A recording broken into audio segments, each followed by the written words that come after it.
The night it finally broke, I was slicing a lemon on the kitchen island and listening to the radiator tick behind the wall. It was that late winter sound you only notice when the house is quiet.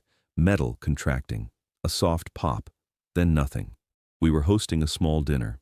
Nothing fancy, just 8 people. A bottle of decent red I'd been saving. And food that didn't come from a delivery app. I'd spent most of the afternoon moving around the house in socks, wiping down counters, straightening chairs, doing the boring little things that make a place feel calm when other people walk into it. Maya came home from work while I was pulling glasses down from the cabinet. She set her bag on the chair, leaned in, and kissed my cheek. Quick, normal. Then she asked, "Do you mind if Jonah comes too?" She said it the same way she'd say, "Do we have any paper towels?" Jonah was her best friend from college. He'd been in our orbit the whole 3 years I'd been with Maya.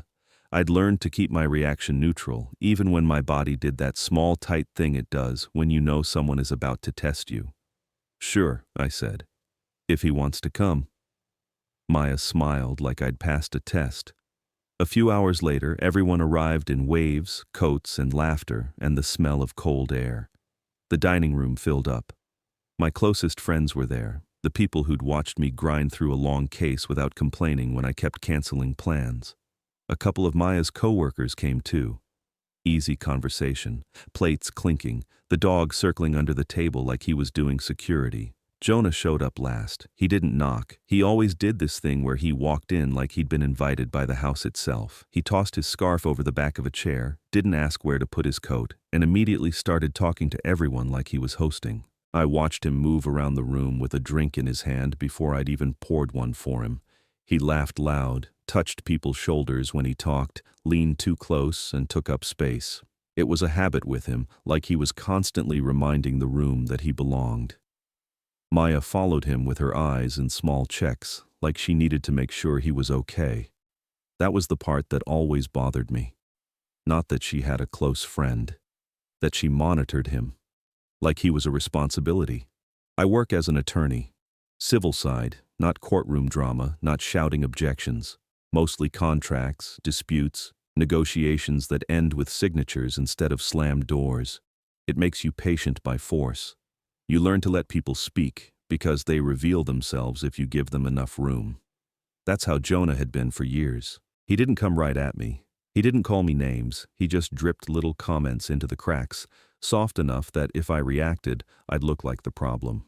If Maya and I went out for a nice dinner, Jonah would ask her, in front of me, if she still missed her more spontaneous phase, like it was a cute joke. If we talked about saving for a future house upgrade, he'd grin and say something like, "I could never live that way," and then look at Maya like he was reminding her of who she used to be. And Maya, for the most part, let it slide. When I tried, gently, to point it out later, she'd say, "That's just Jonah. He's protective." Protective was the word she used, like I was a risk and Jonah was a safety feature. That night, the dinner started well. The food came out hot. The wine was good. People were relaxed. I was actually present, which had been rare for me lately. I'd just finished a 6-month case that took everything I had. Early mornings, late nights, weekends at my desk, the kind of case that makes you forget what day it is because every day feels like the same long push. We won it, cleanly.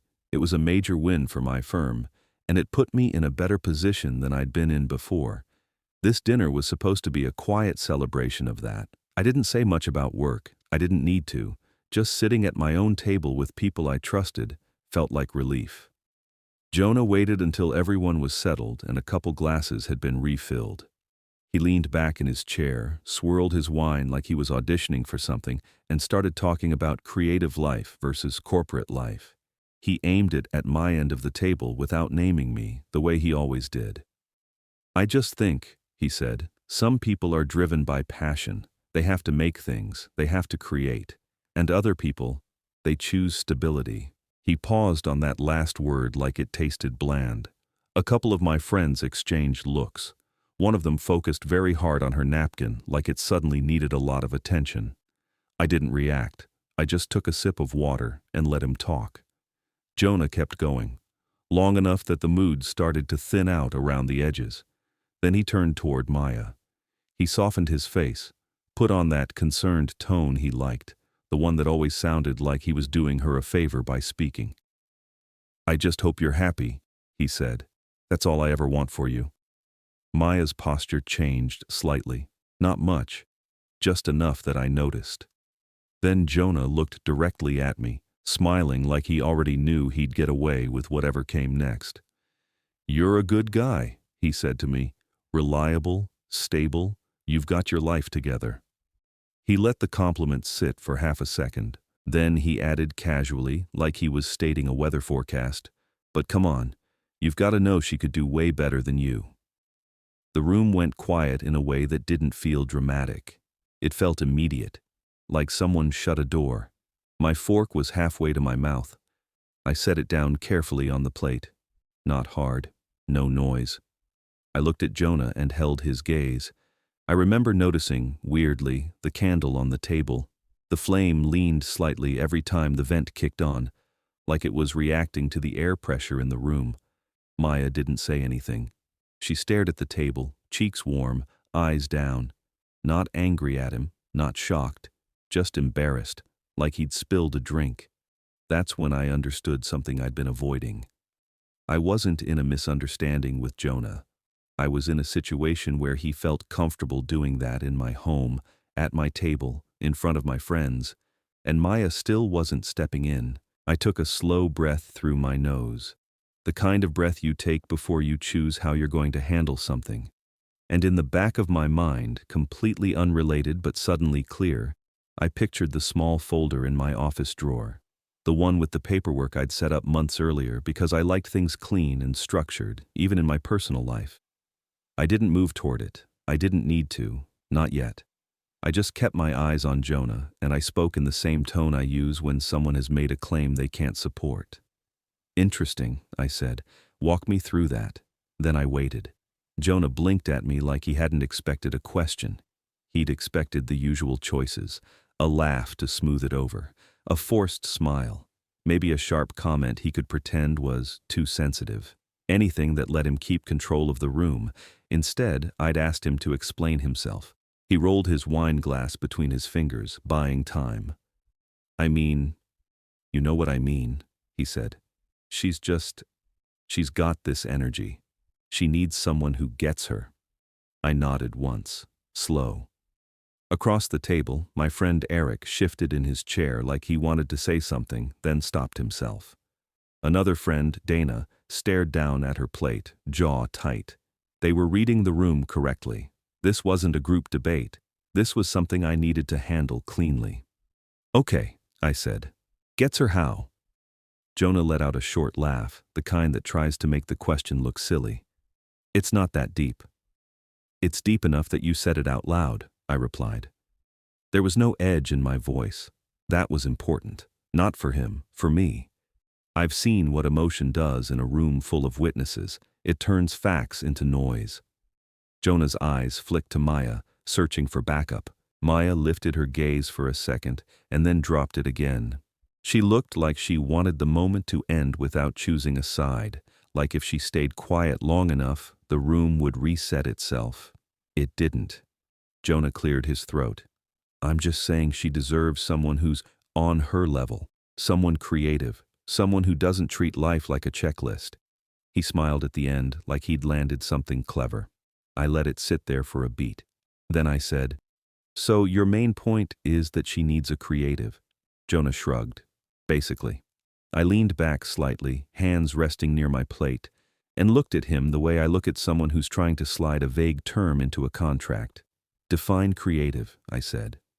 A couple people shifted again, not because I was being aggressive, but because they could feel the direction changing. Jonah had been playing social games. I was switching to specifics. Jonah opened his mouth, then closed it. "I don't know, man, just creative, you know." I nodded again, calm. "And you see yourself as that kind of person?" He straightened a little. "Yeah. I mean, I'm literally a designer." "Okay," I said. "So you're the example." Jonah smiled, satisfied. Then I asked, "What does Maya need day to day in a partner?" He hesitated. "Support, someone who believes in her." I looked at him steadily. "Support like what?" Jonah's smile tightened. You're making it weird. I'm making it clear, I said. The room stayed quiet. The candle flame leaned again when the vent kicked on. I could hear the dog's nails on the floor in the hallway as he circled. Jonah finally said, "She needs someone who isn't trying to control her." That one landed in the room. He'd picked a word with teeth. Maya's eyes lifted fast, then flicked away. I didn't respond to the word. I responded to the claim. Control, I repeated. How am I controlling her? Jonah leaned forward slightly, energized again. You're a lawyer. Everything is rules and structure. You want everything planned. She's not like that. She needs freedom. That was the story he'd been selling for years. The boring stable guy versus the vibrant free-spirited life she'd supposedly be living if I wasn't in the picture. The thing about that story is that it had just enough truth to be useful. I am structured. I do plan. I like predictability. I like agreements that hold up when someone tries to break them. But Jonah always used that as a disguise to hide something else. Because he wasn't protecting Maya's freedom. He was protecting his access. And if I was honest with myself, I'd known that for a long time. When Maya and I started dating, she was a paralegal at a mid-sized firm downtown. Smart, fast, good with people. The kind of person who can talk a client down from a panic spiral without sounding patronizing. We met through mutual friends at a small fundraiser. She asked me what I did. I told her. She made a joke about lawyers being emotionally allergic to uncertainty, and I laughed because it was accurate.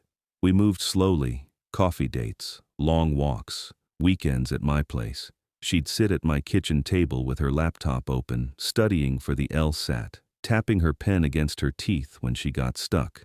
I liked watching her work. It felt like being near a current, something moving forward. I owned my house already, a modest older place on the edge of the city that I'd bought cheap and spent years fixing up. Not a flip, a real restore. New wiring, roof repairs, refreshed floors. It wasn't glamorous, but it was solid. It mattered to me that it stayed that way. When Maya started talking seriously about law school, I supported it. I helped her plan. I read through her personal statement. I quizzed her on admissions interview questions while we cooked. When she got into a good program, I was proud of her in a way that felt personal. That part is important, because it's where Jonah's behavior starts to make sense. Law school meant she was moving up. It meant she was changing. It meant the friend who used to be available for late-night emotional calls and spontaneous hangouts was now busy, focused, building a different life. Jonah didn't like that. He never said, "I don't like that you're changing." He never said, "I'm afraid you'll leave me behind." He just kept himself close. He'd text her constantly, not always direct, sometimes just random memes. You alive? At midnight. Need you in the middle of the day, always dressed as jokes or friendly concern. He'd show up when she was stressed, bringing cheap takeout, sitting on our couch like he lived there. And Maya, instead of seeing it as intrusion, saw it as loyalty. The first time I tried to put a boundary up, it was small. Jonah had shown up unannounced on a Sunday afternoon. Maya and I were in the middle of a quiet day, laundry going, music low, her reading on the couch while I fixed a cabinet hinge. Jonah walked in with 2 coffees and sat down like he owned the time. After he left, I said, "Can we agree he needs to text before coming over?" Maya looked at me like I'd asked her to cut off a limb. "He was just being nice," she said. "He knows he can come here." "He knows," I replied, "because you've told him." "He's my best friend," she said. I remember the exact phrase because it kept coming back in different forms. He's my best friend. He's family. He's protective. He was there when I needed someone. It was always about her history with him, never about how he treated me in the present. Over time, I learned something about Maya. She hated confrontation so much that she'd sacrifice clarity to avoid it. She'd rather smooth things over than name what was happening. That works fine until you're living with someone who benefits from her silence. Jonah benefited. Maya started law school the fall after we moved in together. It was hard on her. The workload, the pressure, the constant sense that everyone around her was smarter. I supported her. I took on more around the house. I made dinners when she was too tired. I kept things quiet when she had exams. I handled the boring parts of life so she could focus. And somewhere in that transition, Jonah's little digs started to become a pattern. He'd make jokes about me being old because I went to bed early. I was 35. He was 34. It wasn't about age, it was about framing. He'd ask Maya in front of me if she missed dating artists. He'd bring up her ex, a guitarist she dated before me, like the guy was a romantic legend instead of someone who'd treated her badly and disappeared when life got real. If Maya and I took a weekend trip, Jonah would find a way to mention some impulsive adventure he and Maya took years earlier. "Remember that time we drove to the coast at 2 a.m. just because?" he'd say, looking at her, not at me. "You used to be like that." I noticed Maya never corrected him. She didn't say, "I still am." She didn't say, "That's not fair." She didn't say, "Stop." She'd smile a little, like she didn't want to offend him. And I'd sit there, absorbing it, telling myself it was temporary. That once she was through school, once she felt secure, she'd see what he was doing. But then there were moments that weren't just social. Little money things, a loan here and there, not huge. $200 for a car repair, $300 for rent because a client hadn't paid Jonah yet. He'd pay her back soon. He always had a reason he couldn't do it right away. Maya would handle it quietly. She'd transfer money and mention it casually later like it wasn't worth discussing. I'd ask, "Did he pay you back?" She'd say, "Not yet, but he will." And then she'd change the subject. I could have pressed harder. I could have drawn lines earlier. I didn't, because I was trying to be fair. I didn't want to be the guy who makes someone choose between their partner and their best friend. I also didn't want to be wrong, so I did what I always do when I don't have enough clean information. I waited. I watched. I kept notes in my head, not out of paranoia, out of habit. In my work, patterns matter. People tell you the truth with repetition. And Jonah repeated himself. He needed Maya's attention. He needed Maya's loyalty. He needed Maya to stay just uncertain enough about me that she'd keep him close as a backup. That dinner was the first time he stopped hiding it behind jokes. "She could do way better than you." He'd said it in a room full of people who knew what I'd been doing for months, who knew how hard I'd worked, who knew how supportive I'd been. He'd said it in my home, with my wine in his glass, and Maya had let it happen. So when Jonah called me controlling, I didn't argue. I just said, "Okay." He frowned. "Okay?" "Okay," I repeated. "If that's your claim, then we can look at how you're defining control versus support." Maya finally spoke, but it came out thin. "Jack." Not a warning to him, a warning to me. Like she could feel the shift and wanted to stop it before it reached something permanent. I looked at her for a second. Her hand was tight around her fork. Her shoulders were slightly raised, like she was bracing. Then I turned back to Jonah. "Tell me something," I said, still calm. "When was the last time you helped Maya with something real, something that cost you time, money, or effort?" Jonah stared at me. I watched his face change, small muscles tightening around the mouth as he tried to decide what strategy to use. He wasn't answering because he didn't have a clean answer. And the longer he stayed silent, the more obvious it became to the whole table. I reached for my water, took a slow sip, and set the glass down in the same spot. Then I waited again. Jonah kept staring at me like the answer would appear if he waited long enough. I didn't fill the silence for him. I've learned you don't chase clarity. You give it space. People either step into it, or they don't. He finally gave a short, defensive laugh. "I'm not keeping score," he said. "That's your thing." I nodded once, like I accepted that as his position. "Okay, then just pick one example. One real thing you've done for her recently." Maya's chair shifted slightly beside him. She wasn't looking at me. She was looking at the center of the table, like if she stared hard enough the moment would settle down and become normal again. Jonah's mouth opened, then closed. He glanced around, searching for someone to rescue him with a joke. No one moved. Eric kept his eyes on his plate. Dana's hands were folded, still. A couple of Maya's co-workers looked uncomfortable in a polite way, like they were realizing this wasn't casual dinner conversation anymore. I stayed calm. Time, money, Effort, I repeated. Any one of those. Jonah's cheeks got red. I'm her friend, he said. I'm there for her. I don't need to write a check to prove it. Fair, I said. Friendship isn't a transaction. That seemed to relax him for half a second. He thought I was backing off. Then I added, but you're the one who brought up who she could do better than. You made it a comparison. So let's not pretend it's rude to ask what you're basing that comparison on. He looked at Maya again, sharper this time. Tell him. Maya swallowed. Jack, can we not do this tonight? It wasn't a request for Jonah to stop. It was a request for me to stop.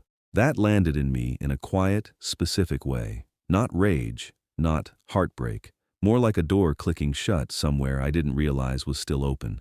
I looked at her for a beat and said, I'm keeping it simple. Then I turned back to Jonah. You said she could do better, so define better. Jonah set his wine glass down harder than he needed to. The sound wasn't loud, but in a quiet room it carried. Fine, he said. Better is someone who actually understands her, someone who doesn't hold stuff over her head. I nodded slowly. Like what? You know, he snapped. Like the house, like the money, like all of it. I let that sit. I didn't correct him, not yet. I asked, do you think I hold it over her head? Jonah shrugged, too quick. You're doing it right now. By asking questions, I said, still even. Okay.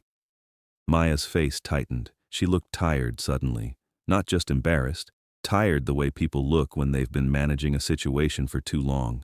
I didn't want to perform. I didn't want to punish. I wanted to understand what I was dealing with, cleanly, in front of the people who were watching. So I shifted to something Jonah couldn't talk his way out of. Maya, I said, calm. How many times have you sent Jonah money since Thanksgiving? Her head snapped up. What? I'm asking a number, I said, roughly. Jonah's eyes widened. Are you serious? Maya's voice got thin. Jack, that's private. It's not private from me, I replied. It comes out of our joint account. That was the first real change in the room. A couple people glanced up, not at Jonah, but at Maya, like they were putting pieces together. Maya looked at Jonah, then back at me. She didn't answer. I didn't push her. I pulled the focus back where it belonged. Jonah, I said, do you want to answer it instead? His face went stiff. I don't know, a couple times. Okay, I said. And how much? Maya said, Jack, stop. Not Jonah, stop. Not, that's unfair. Just, Jack, stop. I paused and looked at her again. I kept my voice level. This is what he brought to the table. I'm just being accurate. Jonah leaned back, arms crossed like he was the victim. I pay her back. You haven't, Maya said quietly, and then she looked like she regretted speaking at all. The sentence wasn't loud. It didn't need to be. Jonah turned toward her fast. That's not true. Maya's eyes dropped. She didn't correct him. She just went quiet again. I didn't press her further. I didn't need her to argue. I needed the facts to exist in the room. I reached into my pocket, pulled my phone out, and unlocked it with my thumb. No flourish, no anger, just the same motion I use when I'm checking a calendar invite. I opened our banking app. I didn't shove it in anyone's face. I didn't wave it around. I turned it toward myself, scrolled for a few seconds, and then set it down on the table between my plate and my glass. The screen was bright in the dim dining room light. Here, I said, still calm. This is the joint account. Maya inhaled sharply. Jack. I didn't look at her. I kept my attention on Jonah. 2 transfers in December, 1 in January. Notes say car and rent. Jonah's mouth opened, but nothing came out.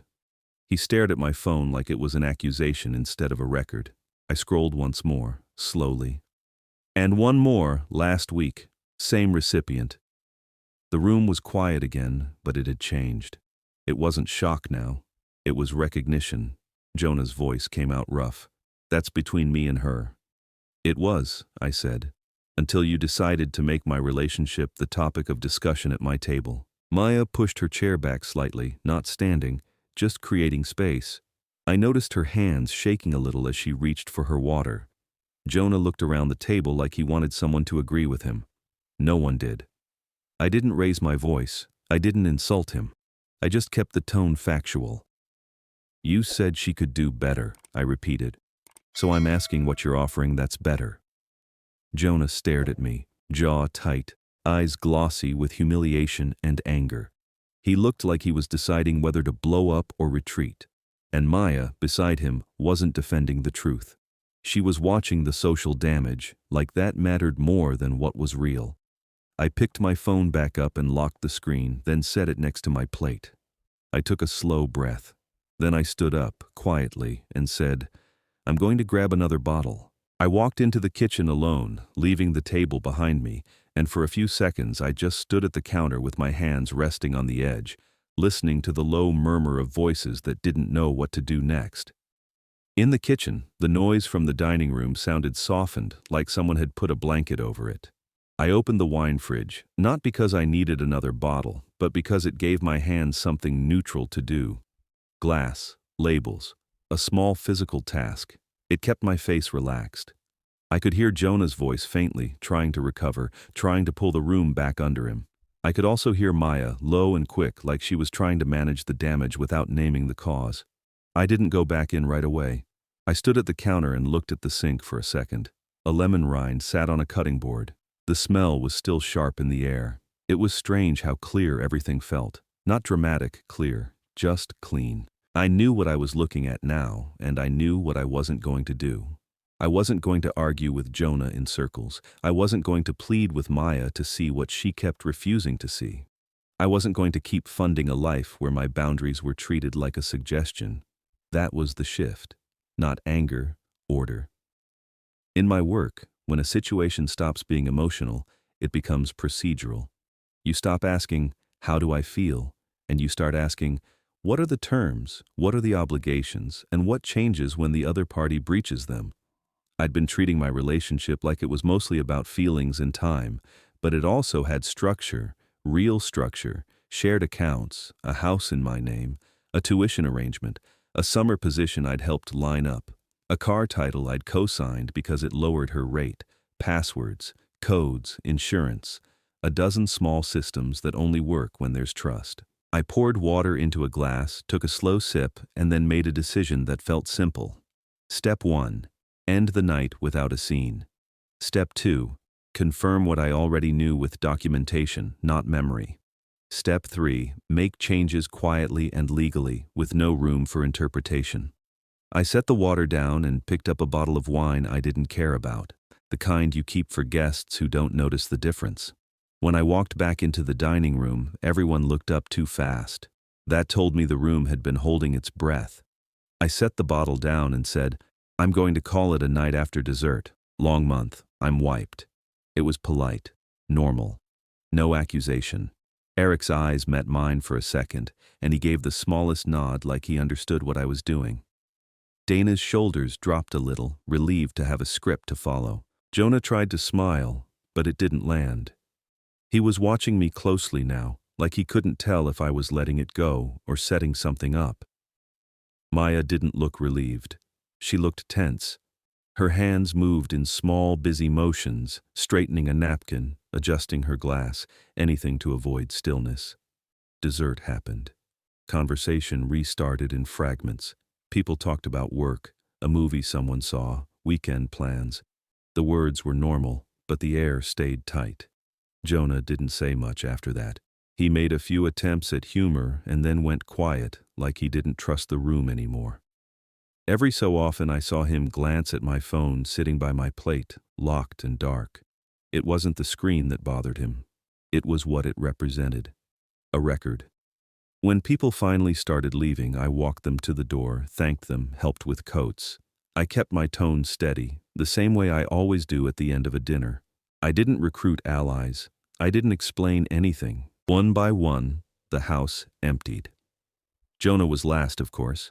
He stood by the entryway with his scarf in his hands, eyes narrowed like he wanted the last word, but couldn't find one that didn't make him look worse.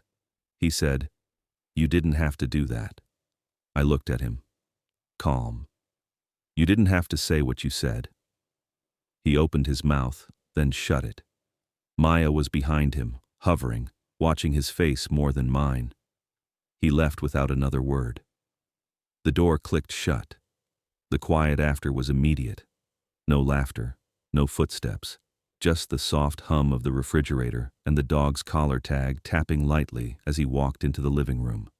Maya exhaled hard, like she'd been holding it in for an hour. "What was that?" she said. I took 2 plates from the coffee table and carried them to the kitchen. I didn't answer right away. Silence was useful. It kept the conversation from turning into a fight. Maya followed me. "You embarrassed him," she said, voice rising. "You made him look like some kind of—" I set the plates down gently. "He made himself look like that." "You didn't have to bring up money," she said. "That was private." "It stopped being private when he decided my place at this table was something he could vote on," I replied. Maya shook her head, frustrated, like I was missing the point on purpose. "He's my best friend." I turned the faucet on, rinsed a plate, and watched the water run clear. Then I turned it off. I looked at her and said, "I know." She stared at me, waiting for me to soften it. I didn't. Her voice got sharper. "You owe him an apology." There it was, again. Not for the comment, not for the disrespect, not for the money, for his feelings. I didn't argue, I didn't debate, I just said, "No." Maya's eyes flashed. "Then what? You're just going to punish me now?" I picked up a dish towel, dried my hands slowly, and folded it once. My heart rate was steady. That was the part that surprised me. "I'm not punishing you," I said. "I'm paying attention." She stared at me like that was somehow worse. "Apologize," she said again, "or we're done." It wasn't yelled, it wasn't dramatic. It was cold, like she thought she had the stronger position. I nodded once, like I'd heard her clearly. Then I said, "Okay." She blinked. "Okay what?" I didn't answer her question. I walked past her, down the hall, and into my home office. It was a small room with built-in shelves I'd installed myself, a desk, and a filing cabinet. Everything had a place. That had always been comforting to me. I opened the bottom drawer of the cabinet and pulled out a thin folder I hadn't touched in months. Inside were copies of the things I'd set up when Maya started school, tuition payment receipts, the agreement I'd made with myself about how I would handle it, notes from a meeting I'd had with a partner at my firm about her summer position. I set the folder on the desk and opened it carefully, like it mattered that the paper stayed flat. Then I sat down, turned on the desk lamp, and started reading. I stayed in that office for a long time after Maya gave me the ultimatum. Not because I was frozen, because I was getting aligned. I read through the folder once, then again, more slowly. Receipts, copies of forms, dates I'd forgotten were that exact. It was all there, in plain paper, like a quiet reminder that I hadn't imagined how much of my life I'd been routing through this relationship. Around midnight, I turned the desk lamp off, walked through the house, and picked up the last wine glass from the living room. The smell of red wine and roasted garlic still hung in the air. The dog followed me room to room, confused by the silence. I didn't sleep much. By morning, my mind was steady. That mattered. Not for drama, for accuracy. I made coffee. I stood at the sink and watched it drip, and I did what I always do when something breaks cleanly. I turned it into steps. Step 1, remove access. Step 2, separate responsibilities. Step 3, put everything in writing. Maya didn't come home that night. I didn't text her. I didn't call. The house was quiet, and I let it stay that way. Late the next afternoon, I got a message. "Maya, are you ready to apologize yet?" I read it once. Then I set the phone down and didn't respond. A few minutes later, another one. "Maya, Jonah was out of line, but what you did was cruel." I didn't reply to that either. It wasn't punishment. It was clarity. If the only way the relationship continued was me accepting humiliation in my own home, then the relationship was already over. The ultimatum had just made it explicit. Over the next 2 days, I did small, practical things. I changed every lock in the house, not out of spite, out of risk management. I reset the security codes. I updated the garage keypad. I moved anything important, my passport, paperwork, even spare keys, into the safe. Then I opened the joint account on my laptop and went through the transfers, line by line. Not because I needed to prove something, Because I needed to understand what systems were exposed. There were 4 transfers to Jonah over the last 3 months. Notes attached. Car, rent. Emergency. I didn't take screenshots to show friends. I didn't start a group chat. I saved the statements to a folder on my computer and left it there. On Saturday, I packed Maya's things. It took longer than I expected. Not emotionally, just physically. Clothes in boxes, books stacked and taped, toiletries in a small plastic bin, her framed photos wrapped in a towel so the glass wouldn't crack. I worked methodically. If I found something that was mine, I set it aside. If it was hers, it went in a box. No mixing. When I was done, I stacked everything in the guest room and closed the door. That was the first time the house felt like mine again. The next morning, Jonah texted me. "Jonah, you really going to do this?" I stared at the screen for a second, not because I was tempted to argue, but because the confidence in his message told me he still thought he had influence here. I didn't answer. A few hours later, Maya called. I let it ring out. Then she called again. I let it ring out again. Finally, she left a voicemail. Her voice was tight, controlled the way people sound when they're trying not to cry. "Jack, this is insane," she said. "Just talk to me. We can fix this. You're acting like I cheated on you." I listened to the message once, then deleted it. Because in a way, that's exactly what it was. Not physical. But loyalty is still loyalty. That same day, I sat at my desk and drafted a short message. Not emotional, not poetic, just direct. "Maya, your things are packed. They're in the guest room. If you want to pick them up, let me know a time and I'll be here. We are not continuing this relationship. Please stop contacting me through other people. Jack, I didn't send it yet. I saved it. I wanted everything to be clean and timed correctly. In my work, timing matters. It changes what's enforceable. It changes what can be argued. It changes what becomes a long problem versus a short one." About 10 days after the dinner, one of our mutual friends tried to step in. He called, careful and diplomatic, like he was negotiating a settlement. "She's really stressed," he said. "Can you just talk to her for 5 minutes?" I told him, "No." He paused. "So that's it?" "That's it," I said. Another friend texted me a few days later with a softer version of the same request. I didn't respond. 2 weeks passed like that. Quiet. No contact from me. A steady stream from her. Angry texts turned into confused ones. Confused ones turned into pleading ones. Then, on a gray Thursday evening, I was sitting at the kitchen table with my laptop open when the security camera notification popped up on my screen. Front door motion. I clicked it. Maya was on my porch with a duffel bag at her feet. Her hair was pulled back like she'd done it in a hurry. She looked smaller than I remembered from 2 weeks ago, not physically, just in the face. Tired, edges worn down. She reached into her coat pocket and pulled out her key. I watched her try it twice. Her shoulders stiffened. She tried again, harder, like force would turn the lock. Then she stepped back, stared at the door, and her mouth tightened. She hit the doorbell. I didn't rush to answer. I closed my laptop slowly. I stood up, walked to the entryway, and looked through the peephole even though I didn't need to. Then I unlatched the deadbolt and opened the door with the chain still on. Maya's eyes lifted fast when she saw me. "Jack," she said, voice strained. "We need to talk." I held the door steady, keeping my voice level. "No," I said, "you need to listen." Maya's eyes widened slightly, like she didn't recognize the situation yet. She was used to me listening first, processing, trying to fix things. She'd come to the porch expecting that version of me. I didn't let her step into the house. The chain stayed on. The gap in the door stayed small. "I'm not here to fight," she said quickly. "I'm here to talk like adults." I nodded once. "We can talk like adults, from here." Her face tightened. "You changed the locks." "Yes," I said. She looked past me into the hallway like she could still see her life in there. "This is my home too." "It was," I replied. "Not anymore." Maya swallowed. Her voice softened, and I could hear the effort in it. "Okay, I was wrong to give an ultimatum. I was stressed. Jonah was drunk. Everything escalated. But you can't just throw away 3 years over one dinner." I didn't argue with the framing. I corrected it. "It wasn't one dinner," I said. It was a decision you made out loud. Apologize to him or we're done. I chose done.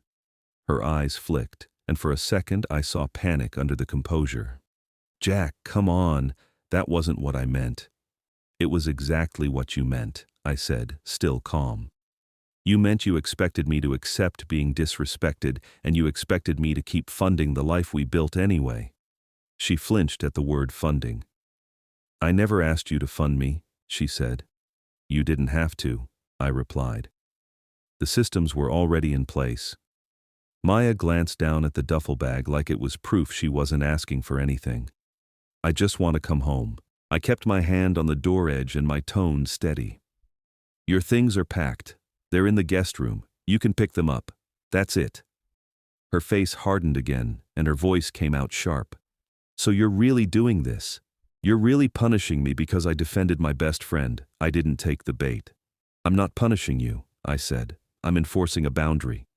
She stared at me, like she was trying to find the crack where she could push in. Then her voice dropped. Where am I supposed to go? That's not my problem anymore, I said. You made a choice. Maya's eyes filled quickly, but she blinked the tears back. He's not what you think. I paused. Maya. She looked up. I'm not debating Jonah, I said. I'm talking about you. Her breathing got shallow. I made a mistake. You made a pattern, I replied. She opened her mouth, then closed it. Her shoulders sagged slightly, and the fight went out of her face. Then she tried a different angle, quieter. Can we just reset? She asked. I'll apologize for the ultimatum. I'll talk to Jonah. I'll set boundaries. I'll do whatever you want. Please. I watched her carefully, not in a cruel way, in a factual way. This wasn't remorse for what she'd done. This was fear of what she was losing. I said, You're 2 months from graduation. Her face changed immediately, a tiny pause, like she wasn't sure how I knew what I knew, or like she suddenly remembered something she'd been trying not to think about. The tuition for your last term is due soon, I continued. Next week, if I remember right. Maya's lips parted. She didn't answer. I kept going, calm, because this was the part that needed to be said clearly, with no room for later rewriting. I called the school, I said. The private tuition arrangement I set up is ending, effective immediately. Her face went pale so fast it looked like the blood drained out of it. She shook her head once, small. No. Yes, I said. It's done. Her hands lifted slightly, like she could push the words back into my mouth. You can't do that. I already did, I replied. A quiet sound came out of her throat, not a sob, more like her body realizing the floor was gone. Jack, she whispered. Please. I didn't move. Her eyes darted around, searching for a different explanation, something temporary. So, you're just going to ruin my life, I answered carefully. I'm not ruining anything. I'm ending my involvement. That's a difference. She stared at me in disbelief. Then she said, What about the internship? I let the silence sit for half a second before I answered. Timing matters when you say something that changes someone's reality. That offer has been withdrawn, I said. I spoke to my firm. Maya's mouth opened, but no sound came out. She looked like she couldn't connect the two facts at once. Tuition, internship, both gone. Then her eyes sharpened, and anger rushed back in because it was easier than fear. That was mine, she snapped. I earned that. You earned your grades, I said. You didn't earn the access. I arranged that, and now there's a conflict. It's not happening. She shook her head hard. This is insane. You're doing this because you're embarrassed. I stayed quiet for a moment, then said, No. I'm doing it because I can't be responsible for your future while you're choosing someone else over the relationship. She stared at me like she wanted me to deny it, like she wanted the door to open and the whole thing to go back to a version where her choices didn't have consequences. It didn't. Her voice broke again. Where am I supposed to get that kind of money? I didn't answer right away. I let her hear the question out loud. It mattered that she heard it. Then I said, Ask Jonah. Her face twisted, and the tears finally spilled over. "You're being cruel," she said through them. I kept my voice low. "He told you you could do better than me. You defended him. You told me to apologize to him or you were done. So yes, ask him. If he's the better option, he can support you." Maya's shoulders started shaking. She covered her mouth with her hand, and for a moment she looked exactly like someone who just lost something they assumed was guaranteed. Then she lowered her hand and said very quietly, "I didn't think you would actually leave." I nodded once. "I know." That was the truth of it. She'd expected me to bend. She'd expected a dramatic fight, a few apologies, a reset. She'd expected the structure of our life to hold no matter how she treated it. I said, "Text me a time tomorrow to pick up your things. I'll have the boxes ready. We'll keep it quick." Maya looked at the chain on the door like she wanted to rip it off. Instead, she took a step back. Her voice came out thin. "You're really done?" "Yes," I said. She stared at me for another second, then turned away, grabbing the duffel bag by the strap. She walked down the steps slowly, like her legs weren't fully cooperating. I watched her reach the sidewalk. She stopped there, still facing away from the house. Her shoulders moved with a breath that looked like it hurt. Then she walked off. I closed the door gently. I slid the deadbolt into place. I unhooked the chain, then re-hooked it, not because it was necessary, but because it was the routine. I stood in the entryway for a moment, listening to the house settle. Then I walked back to the kitchen, poured myself a glass of water, and opened my laptop again. That night, I didn't pour a drink. I didn't pace. I didn't call anyone to narrate what happened. I rinsed the last few dishes that had been sitting in the sink since the dinner party and set them in the drying rack. I wiped the counters twice, not because they needed it, but because it gave my hands something steady to do. The lemon scent was gone. The house just smelled like warm wood and dish soap. Then I made tea. I stood at the kitchen window while the kettle heated and watched a car pass on the street, headlights moving across the front yard like a slow sweep of light. The dog sat near my feet, leaning against my ankle like he was checking in. When the tea was done, I carried it to the living room, sat on the edge of the couch, and let the quiet be what it was. I wasn't feeling victory. I wasn't feeling heartbreak either. Mostly I felt the absence of noise, like a radio that had been playing in the background for years had finally been turned off. The next morning Maya texted a time. Noon. I replied with one word. Okay. At 11:30, I opened the guest room door and looked at the boxes again. Her life had been reduced to neat stacks of cardboard, each sealed and labeled in black marker. Clothes, books, school materials, kitchen items. It looked strangely impersonal, like a move-out after a lease ends. At 11:55, I moved everything to the entryway and the garage, so the exchange would be quick. I kept the house doors closed. I left the garage door down. At 12:01, she arrived. I saw her through the front window first, standing on the sidewalk with Jonah's car pulled up behind her. Not the cool convertible he loved talking about, a different car. Older, dented, probably borrowed. Jonah wasn't visible at first. Then I saw him in the driver's seat, staring straight ahead like he wanted to disappear into the steering wheel. Maya walked up alone. I opened the front door just enough to speak, chain still on. She looked tired again, and now there was something else in her expression too, a kind of tight disbelief, like she still hoped this was a misunderstanding that could be corrected by the right sentence. "I'm here for my things," she said. "They're in the garage," I replied. "I'll open it. You can load them. I'm not doing a long conversation." Her jaw tightened. "So that's it?" "Yes," I said. She swallowed. "Jack, I didn't know you had already called the school. I didn't think you meant it like that."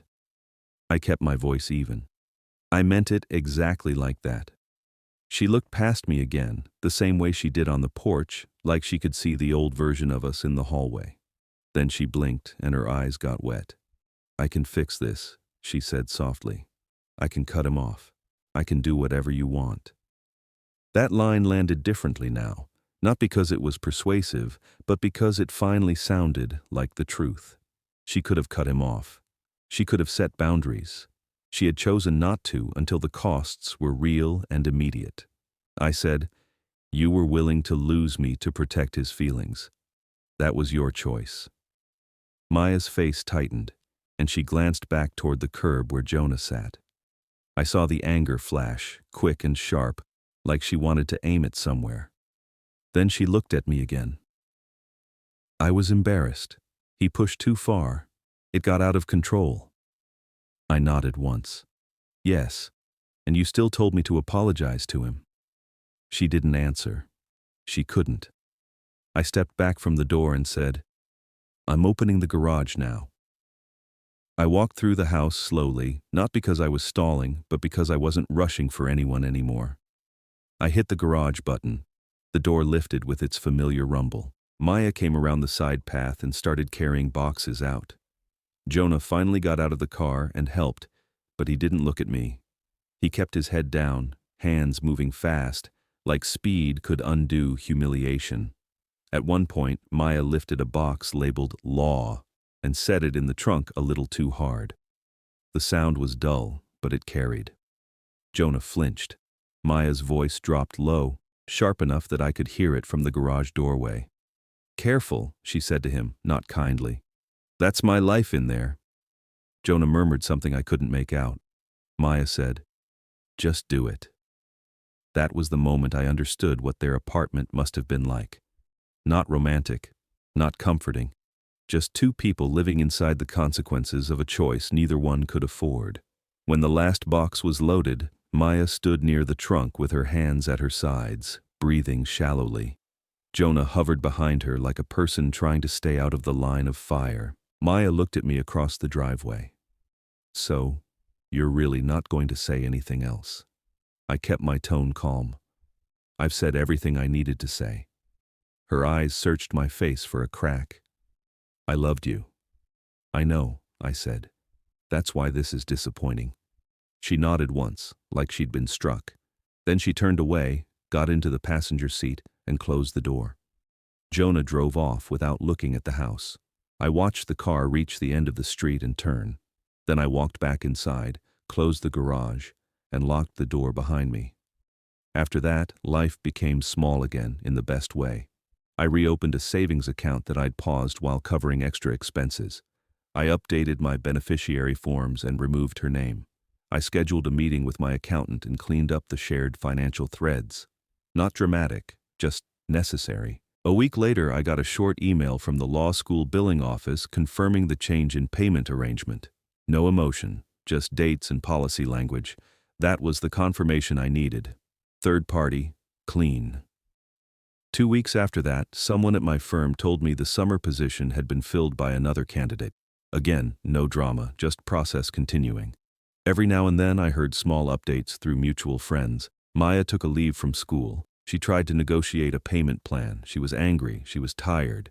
She and Jonah were still together in the same apartment, but not really together in the way people mean when they say it. I didn't follow up. I didn't check her social media. I didn't ask questions. I went back to my routines. On quiet nights, I'd fix something small in the house, replace a loose hinge, patch a spot of paint, clean out the garage shelves. The kind of work that leaves a place better than you found it. It felt right. It felt like reclaiming. One evening, about a month later, I was sorting mail at the counter when I saw an envelope addressed to a neighbor slipped into my box by mistake. I walked it next door, knocked, and handed it over. The neighbor, a guy I'd only spoken to a few times, thanked me and then hesitated like he wanted to say something else. He finally said, "Can I ask you something kind of awkward?" I waited. He looked down, then back up. "My sister is living with her boyfriend. He's always around her finances, always around her decisions, and she keeps saying he's just protective." I didn't react. I just nodded slowly because I'd heard that word before. He asked, "How do you know when it's not protection?" I stood there for a second with the porch light above us and the cold air coming off the street, and I said, "When it costs her peace, when it isolates her, when you're not allowed to ask questions without being called the problem." He nodded like he'd been waiting for someone to say it plainly. I went back inside, set my keys on the hook, and put the kettle on. If you made it to the end, thanks for spending this time with me. If you want more stories told calmly like this, please hit like and subscribe. And comment what city you're watching from and what time it is for you right now. 2 popular stories will appear next, and I'll see you in the comments.